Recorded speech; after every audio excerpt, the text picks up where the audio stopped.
Tutorial 14 – Saved Reports. Hello, today we'll be covering how you can save report filters so that in future it's quick and easy to see the information you need. To begin, sign into the itemit web portal and head over to the Reports tab. Here, you'll see a list of all your items, and on the left-hand side, you've got the Filters box. Filters are made up of all your asset properties. There are lots of filters that come as standard, such as the last seen date, last seen location and item name, serial and description. In addition, all of the custom properties you add to your items will also appear here.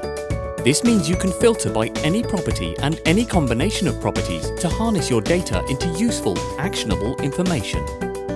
For example, if you just want to see all assets that are in a certain location, press on the Add button in the Filters box and select the locations you'd like to see.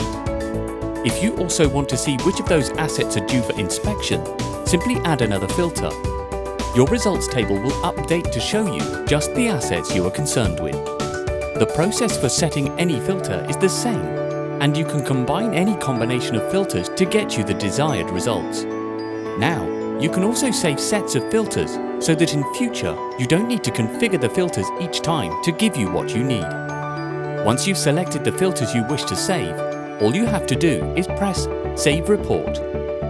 Here, you can enter a report name, such as Cambridge Assets for Inspection. Then you can choose to keep the report just for your usage or to share it with your team so that you're all on the same page. Hit Save. Now, every time you click on the Reports tab, the option to view your saved report data is ready and waiting for you.